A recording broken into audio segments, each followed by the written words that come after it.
భాను ఎక్కడ? టైర్డ్గా ఉందంటమ్మా, వస్తానని చెప్పింది. లేదు, తను ఇక్కడ రావడానికి బండి పంపాలా ఏంటి? మీకు తాగడానికి ఏవైనా టీ కాఫీ కావాలా? బస్ స్టాప్ నుంచి ఇంత దూరం నడుచుకుని వచ్చారుగా, వచ్చేద్దాం, మంచి జ్యూస్ తాగుదాం. వీళ్ళిద్దరికి వెళ్ళి జ్యూస్ తీసుకురండి. బాల పడుకునుంటే నేను అక్కడికి వెళ్ళి చూస్తాను. వద్దొద్దు, తనే లేచి వస్తుందిలేండి, మనం వెయిట్ చేద్దాం. హాస్పిటల్కి తీసుకువెళ్ళాలంటారా? ప్రెగ్నెంట్ గా ఉన్న వాళ్ళు నీరసంగా ఉన్నప్పుడల్లా హాస్పిటల్ కి తీసుకెళ్లాలంటే ఎప్పుడూ అక్కడే ఉండాల్సిందే.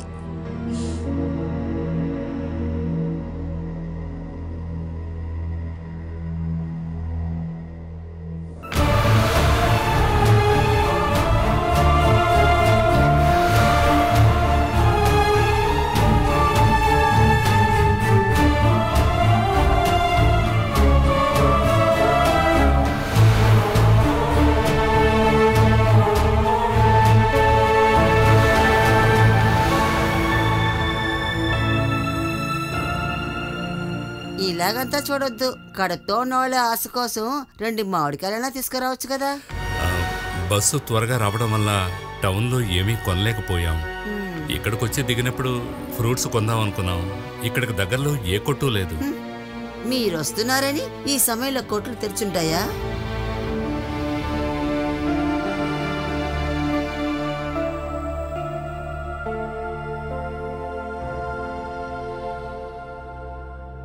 నువ్వు చాలా నీరసంగా ఉన్నావు.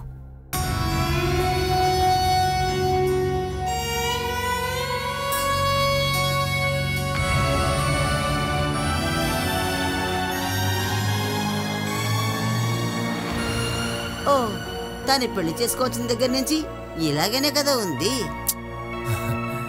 ఏం తిన్నా వాంట్ చేసుకుంటుంది, అందుకే ఇలా ఉంది.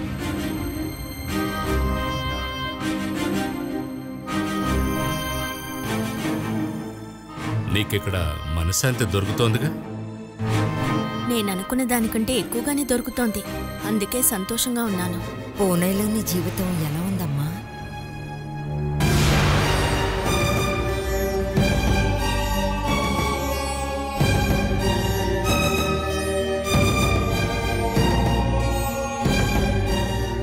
చెప్పమ్మా. స్వర్గంలో ఉన్నట్టు అనిపించింది. అక్కడున్న కొద్ది రోజుల్లోనే ఎంతో సుఖాన్ని అనుభవించాను.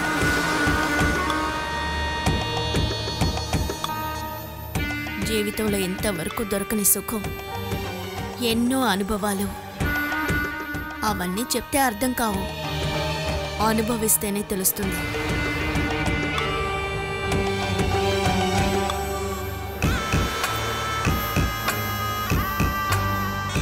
మీరు నన్ను చూడ్డానికేగా వచ్చారు, చూశారుగా. నాకు టైర్డ్గా ఉంది, నేను వెళ్ళి పడుకుంటాను. బాలా, నీకు కూడా జ్యూస్ కావాలా? నాకొద్దక్క, అతిథులకివ్వు. కూతుని చూడ్డానికి కష్టపడి వచ్చారుగా, వాళ్ళకివ్వక్క.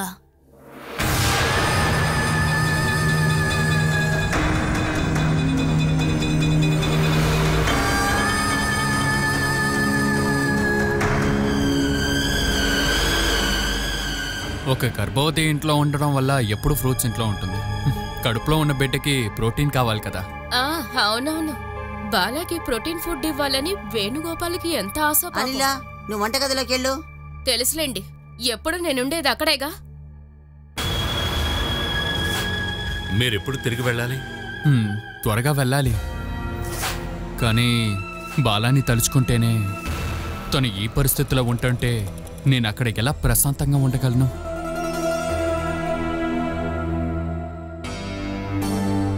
సుధాలక్ష్మి చెప్తోంది బాలా చిక్కిపోయింది అని. మీరు వేణుని చూడండి, వాడు నీరసంగా ఎలా ఉన్నాడో చూడండి. లేదు, మరీ అంత నీరసంగా లేరులేండి. అది మీ దృష్టిలో, కానీ నాకు తెలుసు వీడు చాలా చిక్కిపోయాడు. సమయానికి ఏదైనా ఆహారం చేసి పెడుతుందని వీడి పెళ్ళాన్ని తీసుకెళ్లాడు. కానీ వీడిని చూస్తుంటే అలా అనిపిస్తోందా? చేపలు మాంసం కూరలు వండడం బాలకి తెలీదు. వేణుకి అవే కదా ఇష్టం. మొగుడికి కావాల్సింది చేసి పెట్టాల్సింది భార్య బాధ్యత. మొగుడికి చికెన్ పులుసు ఇష్టమని తెలిసిన తర్వాత నీకు ఇష్టం లేకున్నా సరే చేసి పెట్టాల్సిందే. అలాగే కదా ఉండాలి. అవును కదా జితేంద్ర గారు. నేను మరీ అంత పట్టుదల మనిషిని కాదు. ఉన్నదాంతో సర్దుకుపోతాను. మగవాడు అంటే అంత సర్దుకోపోకూడదు. పెళ్ళానికి బానిసగా జీవించే వాళ్ళే పెళ్ళాం పెట్టింది తిని తోకాడించుకుంటూ ఉంటారు. అవును, ప్రభాకర్ గారు ఇంట్లో లేరా? వీధి చివరి గుడిలో ఈ రోజే తిరునాళ్ళు ప్రారంభిస్తున్నారు. ఇంక 2 రోజులకి నాన్నని చూడలేం. ప్రభాకర్ గారు చాలా అదృష్టవంతులు. నేను బాలను ఒకసారి చూసొస్తాను. విన్నావుగా, తను టైర్డ్గా ఉందని చెప్పారుగా. అందుకేనండి రూమ్కి వెళ్ళి చూసొద్దాం. ఆరోగ్యం ఎలా ఉందో తెలుసుకోవద్దా? రండి. నువ్వు వెళ్ళి చూసిరా.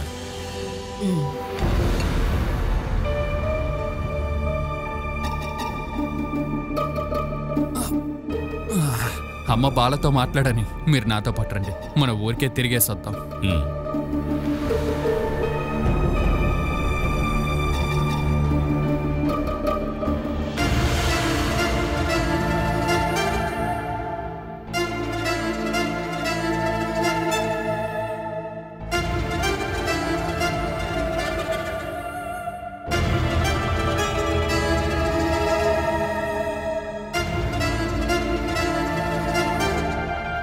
నీకేమైంది బాలా? నిన్ను చూస్తుంటే అదో మాదిరిగా ఉన్నావు. నన్ను చూసి చాలా రోజులైంది కదా, అందుకే అలా అనిపిస్తోంది. లేదు, నువ్వు పూణేకి వెళ్లే ముందు ఉన్నట్టుగా ఇప్పుడు నువ్వు లేవు.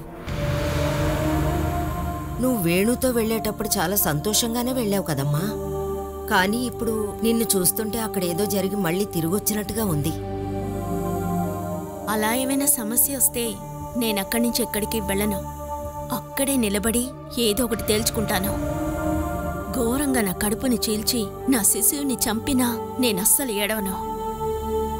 ఏం జరిగినా సహించే ధైర్యం నాకిప్పుడుంది. బాలా, ఇప్పుడు నీకెన్నో నెలొచ్చిందమ్మా? చెప్పమ్మా. 13. 13? అదేం లెక్క? నీ లెక్కకి తగ్గట్టేగా నేను చెప్పాలి. ఏంటి బాలా నువ్వెలా మాట్లాడుతున్నావు? మరి నన్ను ఎలా మాట్లాడమంటావు? ఇప్పుడు నీకు ఎన్నో నెల అని అడగడమేనా నేను చేసిన తప్పు? నీకు లెక్కలు వేయడం కూడా తెలీదా? నేనిక్కడి నుంచి వెళ్లేటప్పుడు 3 నెలల గర్భిణి. అక్కడికి వెళ్ళి ఎన్ని నెలలయ్యింది? ఏమనుకుంటున్నావు? ఏనుగు గర్భకాలంలాగా నాకు అనుకుంటున్నావా?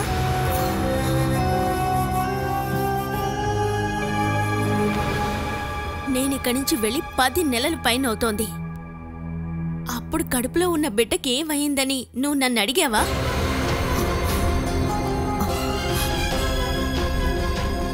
నువ్వు మాకు చెప్పకపోతే మాకెలా తెలుస్తుంది? నీకు డెలివరీ అయ్యిందా లేదా అని పూణేకొచ్చి అడుగుతామా? ఈ పూణే అనే ఊరు ఆఫ్రికాలో ఏం లేదుగా. చెప్పు. నువ్వడగక్కర్లేదు. నాన్నున్నాడుగా ఇంట్లో, ఉండని. నా ప్రియమైన తమ్ముడున్నాడుగా. అంతేకాదు నీ పెద్ద కూతురు ఆమె భర్త ఉన్నారుగా. వచ్చి అడుగుండొచ్చుగా. నువ్వు మా అందరికీ ఏమీ చెప్పి వెళ్ళలేదు కదా. భర్తతో వెళ్ళినప్పుడు మా గురించి, నీ తోడబుట్టిన వాళ్ళ గురించి ఆలోచించావా? నువ్వెందుకు మాకు కాల్ చేయలేదు? అది అక్కర్లేదు. అక్కడికి వెళ్ళిన తర్వాత ఒక్క లెటర్ అయినా రాసావా? అవేవీ చెయ్యకుండా నువ్వు మమ్మల్ని తప్పు పడుతున్నావా? నాకు మనసు రాలేదు. అది మాత్రమే కాదు, నాకంటూ చెప్పుకోవడానికి ఎవరూ లేనప్పుడు లెటర్ ఎందుకు రాయాలి? ఎవరికి రాయాలి? నా గురించి మీరెవ్వరైనా అస్సలు ఆలోచించారా? అవునే, నీ భర్తతో సంతోషంగా ఉండడంలో మమ్మల్ని అందరినీ మర్చిపోయావు. కానీ నీకు జన్మనిచ్చిన మేం మర్చిపోతావా చెప్పు? అందుకే నువ్వు వచ్చావని తెలియగానే మేమొచ్చాం. ఇప్పుడు చూడు, మేము నేరస్తులు అయ్యాం. నీతో మాట్లాడాల్సిందే ఏమీ లేదు. నువ్విప్పుడు నాకు అమ్మవే కాదు, ఎవరో తెలిసినవిడ అంతే. ఎదురుగా చక్కగా మాట్లాడి వెనకాల వెళ్ళి మాట్లాడతారే, ఇప్పుడు నువ్వు కూడా నాకు అటువంటి ఆడదానివి.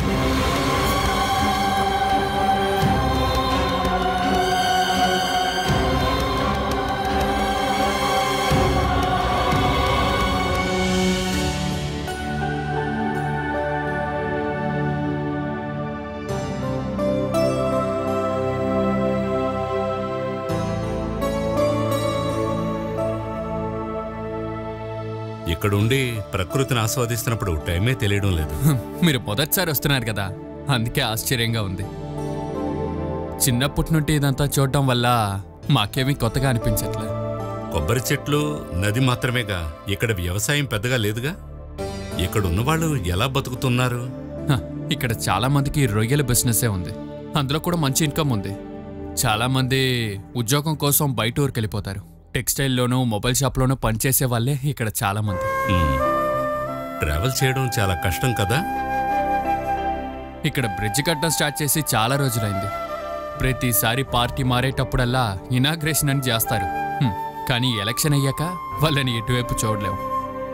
సరే, అందరినీ కలిపి ఒక పోరాటం చేద్దాం అనుకుంటే ముందు నుంచోడానికి ఒక్క నాయకుడు లేదు. బ్రిడ్జ్ వచ్చిందంటే అన్నిటికీ సౌకర్యంగా ఉంటుంది. సడన్ గా ఒకరిని హాస్పిటల్కి తీసుకెళ్లాలంటే పడవ దొరకడం కష్టం కదా. 6 వరకు ఇక్కడొక హెల్త్ సెంటర్ ఉంటుంది. ఇంకా ఎక్కడైనా వెళ్ళాలంటే 7-8 వరకు పడవ ఉంటుంది. ఇక్కడ స్థలం ఏ రేటు ఉంటుంది? ముందంతా చాలా తక్కువ ధరకే దొరుకుతుంది. అది కాకుండా నీటి ప్రదేశం. ఇంకా ఇక్కడంతా అలాగే ఉంటుందండి. బ్రిడ్జ్ పని స్టార్ట్ చేశాక ధర ఎక్కింది. ఇప్పుడు సెంటుకి ₹1,00,000 అడుగుతున్నారు. బ్రిడ్జ్ పని మాత్రం అయిపోయిందంటే సిటీ నుండి ఇక్కడికి రావడానికి 20 నిమిషాలు మాత్రం చాలు. ఆ తర్వాత ధర ఇంకా పెరిగిపోతుంది. మీ షేర్లో ఇక్కడ ఎన్ని ఎకరాలున్నాయి? కుటుంబ ఆస్తి అనడం వల్ల అంతా కలిపే ఉంది. పార్టీషన్ చేసుకోవాలని మాకింతవరకు అనిపించట్లేదు. తమ్ముడు పెళ్ళయ్యే వరకు ఏం పర్వాలేదు, కానీ ఆ తర్వాత? ఈ కాలంలో ఉమ్మడి కుటుంబంగా బతకడం చాలా కష్టం. పలు ఇళ్లలోంచి వచ్చే అమ్మాయిలు, పలు స్వభావాలున్న అబ్బాయిలు, అందరూ కలిస్తే మనశ్శాంతి ఉండదు. వచ్చే అమ్మాయిల్ని మాకు తగ్గట్టు మార్చుకోవడంలో మాకు కష్టమేం లేదు. అందుకు ముందు ఇక్కడ ఉన్న అలవాట్లన్నీ నేర్పిస్తాం. ఎంత అల్లరి చేసే అమ్మాయినా నెలలో లొంగిపోతుంది. బాలా ఎటువంటి పరిస్థితుల్లోనైనా త్వరగా సర్దుకుపోతుంది. నాకు అది తెలుసులేండి. కానీ కొన్ని విషయాల్లో చిన్నపిల్లలాగా మొండిపట్టు పడుతుంది. లేదు, ఇప్పుడు అదంతా మారిపోయింది. తన భర్తని దేవుడిలా చూడాలని బాలాకి బాగా అర్థమయ్యింది. తనతో ఏం చెప్పాల్సిన అవసరం లేదు. మనం చెప్పకుండానే తనకి అంతా తెలుసు. మా బాల మీతో పూనాకు వెళ్ళిందని తెలిసి మేము చాలా భయపడ్డాం. బాలాకి ఇష్టం లేకుండా నేను ఏవైనా చేస్తానని చెప్పండి. పూణేకి రావాలని తనే బాగా ఇష్టపడింది. నేనప్పుడే తనతో చెప్పాను, అక్కడ అంత ఫెసిలిటీ లేదు, నువ్వు అక్కడ అడ్జస్ట్ చేసుకోలేవని, ఇంకా స్కూల్ పనులంతా వదిలేసుకుని రావద్దని. దానికి తను చెప్పిన సమాధానం విని నేను షాక్ అయిపోయాను. నా నుండి వెళ్ళిపోయిన భర్త నాకే మళ్ళీ దక్కాడు. నన్ను ప్రాణంగా అనుకునే నా భర్తని నేను ఒంటరిగా ఎక్కడికి వదలనని. అది విన్నాక నాకు బాగా ఏడుపొచ్చింది. నాతో పాటే ఎప్పుడు ఉండాలనుకునే నా బాలాని నేను ఇక్కడ వదిలేసి వెళ్ళిపోవాలా? మీరు చెప్పండి.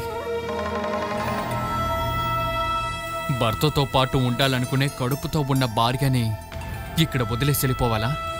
మీరు చేసిందే కరెక్ట్. మీరు తనతో ఇంత ప్రేమగా ఉంటారని నాకు తెలీదు. మీకు మాత్రం కాదు, బాలాకి కూడా ఆ విషయం తెలియదు. పూణేకి వెళ్ళిన తర్వాత నా నిజమైన ప్రేమను చూసిన తర్వాత తను కూడా ఆశ్చర్యపడింది. బాలా కూడా ముందు అర్థం చేసుకోలేకపోయింది. ఎలా? ఈ ప్రేమ అంతా ఇన్ని రోజులు ఎక్కడ దాచిపెట్టారనే తను అడిగింది. ఓహో, నిజానికి చెప్పాలంటే తనని మళ్ళీ ఇక్కడికి తీసుకొచ్చింది తనకి అస్సలు నచ్చలేదు. మనకి మాత్రం సొంతమైన ఆ జీవితం నుండి మనం బయటికి వెళ్ళిపోవాలి అనా తను నా దగ్గర అడిగింది. తనకి ఇక్కడికి వచ్చినందుకు బాగా కోపం వచ్చింది. నేను అదే అనుకున్నాను. అరే, అదంతా పట్టించుకోకండి. 2 రోజుల్లో అదంతా మారిపోతుంది. లేదా నేను మార్చేస్తాను. సరే రండి.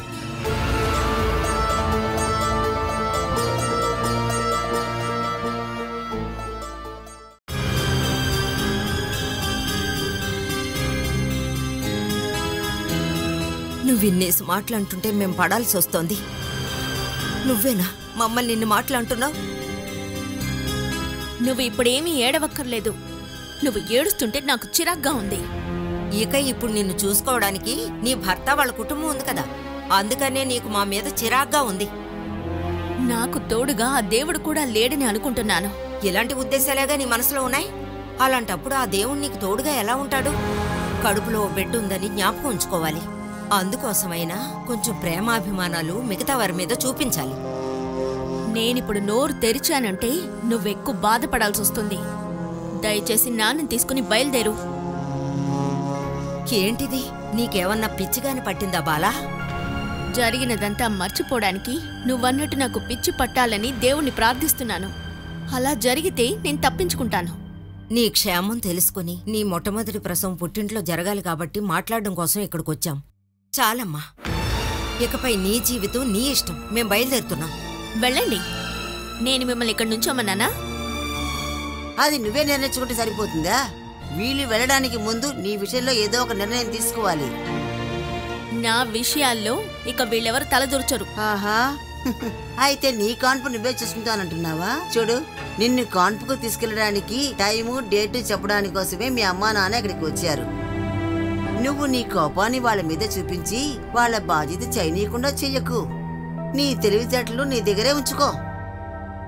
మీ అబ్బాయి వారసుడై నా కడుపులో పెరుగుతూ ఉంటే నా ప్రసవం ఇక్కడే జరుగుతుంది.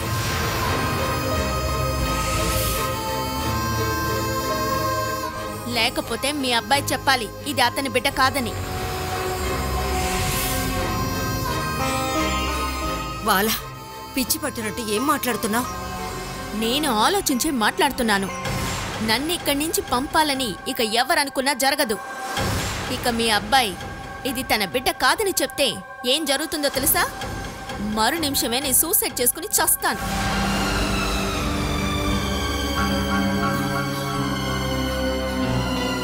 ఏమైనా వీళ్లతో నేనెక్కడికి వెళ్ళను. ఇది ఇలాగే మాట్లాడుతుంది, కానీ మీ బాధ్యత ఏంటో మీరే చెయ్యాలి. మీ ముందే ఎలా మాట్లాడుతుందో చూసారా? కన్న తల్లితో ఒక కూతురు ఎలాగైనా మాట్లాడేది? అది తనని మీరు సరిగ్గా పెంచలేదు, అందుకే. నాకొక కూతురు నుండి తను ఇలా మాట్లాడి ఉంటే చంప మీద కొట్టి చెప్పుండదాన్ని. నువ్వలా చూడకు. కొడతానంటే చంపుతాననేదే దానికి అర్థం. ఇప్పుడు నేను ఒక విషయం చెప్తాను. మేము కాన్పుని చూసుకోలేము. తను ఇలా మాట్లాడడం మంచిదేనని మీరు అనుకున్నారంటే తన బిడ్డ రోడ్డు మీదే పుడుతుంది. నేను చెప్తుంటే అర్థం కావడం లేదా? ఇంకా నువ్వు ఇక్కడే ఎందుకు నిలబడున్నావు? వెళ్ళు.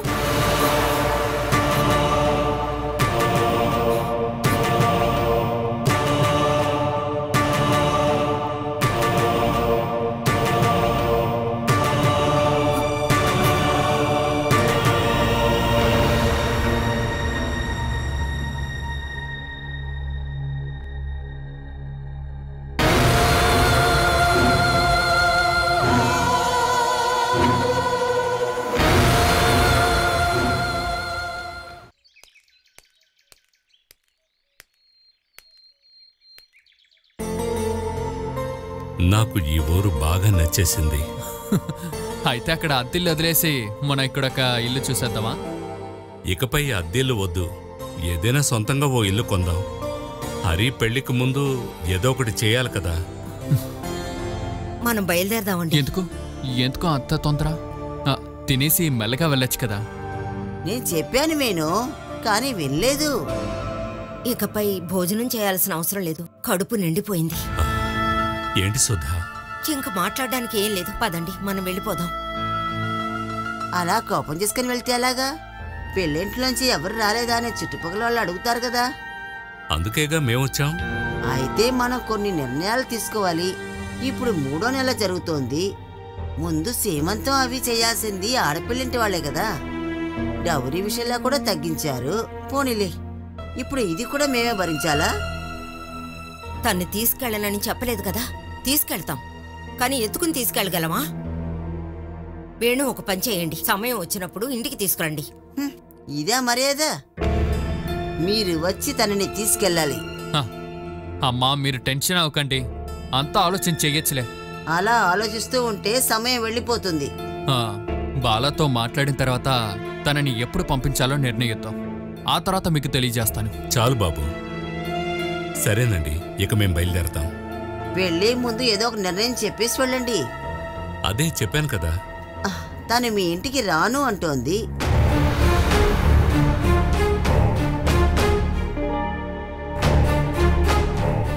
ఇక్కడి నుంచి పంపిస్తే చెరువులో దూకి చచ్చిపోతానని బెదిరిస్తోంది.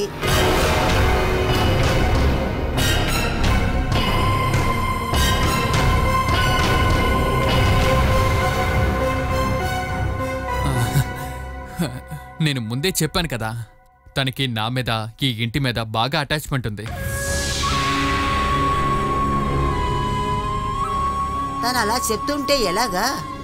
అమ్మా చూసి చేయొచ్చమ్మా, తనకి నేనే అర్థం ఎలా చెప్తాను.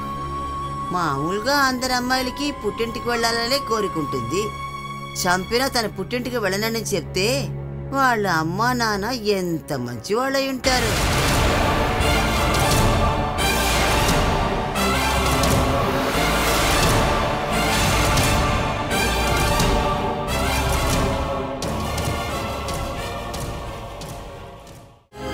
బాలా పుట్టింది అసలు మీకేనా? నాకు సందేహంగా ఉంది. చాలే, ఇక మీరు ఆపండి. నాకు అలానే అనిపిస్తుంది, ఏదో కుప్పతొట్టులో దొరికినట్టు.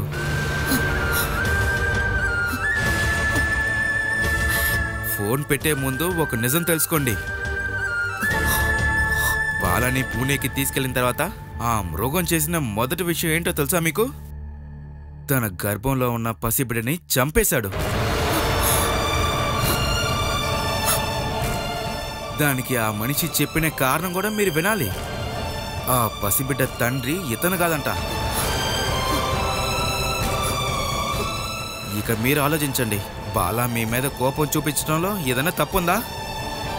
పెట్టనా? Good night. ఇప్పుడే కాస్త ప్రశాంతంగా ఉంది.